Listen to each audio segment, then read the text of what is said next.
तक पहुंचा सके, किस तरीके से और बेहतर तरीके से सरकार की योजनाओं को गांव-गांव तक ले जा सके, इन तमाम चीजों पे सार्थक चर्चा हुई है और हमें पूरा विश्वास है कि जनता के हितों के लिए काम करने वाली योगी सरकार ईमानदारी से जन जन के विकास को सुनिश्चित करेगी। संभल के सपा सांसद जियाउर रहमान बुलडोजर की कार्रवाई पर सवाल उठा रहे हैं। उनका कहना है कि हमारा बुलडोजर की कार्रवाई मकान दुकान पर नहीं, हमारे अधिकारों पर चल रही है। देखिए, आज उत्तर प्रदेश की योगी सरकार ये कानून व्यवस्था की सरकार जानी जाती है। निष्पक्ष और पारदर्शी तरीके से उत्तर प्रदेश की कानून व्यवस्थाओं को धरातल पे उतारने का काम हमारी सरकार द्वारा किया जा रहा है और हम ईमानदारी से जनता के हितों के लिए काम कर रहे हैं, जनता के अंदर एक सुरक्षा का माहौल देने के लिए काम कर रहे हैं, प्रदेश और देश के विकास के लिए काम कर रहे हैं, जनपद की उन्नति के लिए काम कर रहे हैं।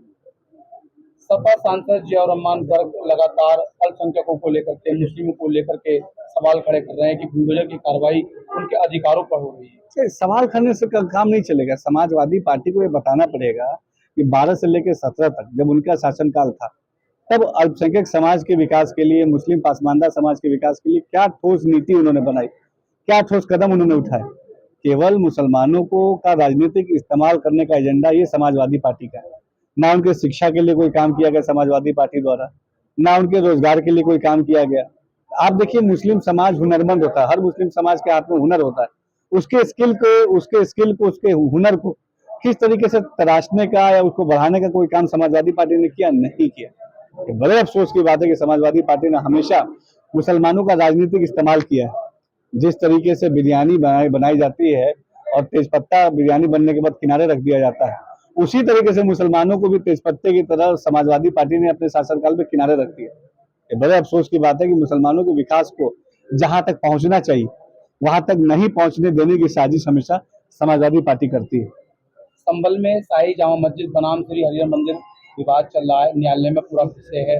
सुप्रीम कोर्ट ने भी आज उसमें 25 अगस्त तक जो है यथास्थिति के आदेश कर दिए हैं और वर्क उसको लेकर भी जो है संभल के जो सांसद है उसको लेकर के हमला हुआ है। नहीं, देखिए, जो मामला मान ली न्यायालय में है उस पर किसी की भी टिप्पणी करना उचित नहीं। वर्क का ये कहना है कि हमारे धार्मिक स्थलों को टारगेट किया जा रहा है। पिछले दिनों एक कब्रिस्तान है उसे हटा दिया गया, दुकानों को हटा दिया गया। देखिए, डेवलपमेंट हमारा मूल एजेंडा है। वक्फ की संपत्तियों के माध्यम से मुसलमानों का विकास सुनिश्चित हो, ये हमारा एजेंडा है। मुस्लिम समाज के जो मदरसे हैं उनको हम आधुनिक शिक्षा से जोड़े, दीनी तालीम के साथ साथ ये हमारा एजेंडा है। हमारे जो मुस्लिम बहन है उनको मिड स्ट्रीम के जॉब्स मिल जाए, मिड स्ट्रीम के एजुकेशन मिल जाए, ये हमारा एजेंडा है।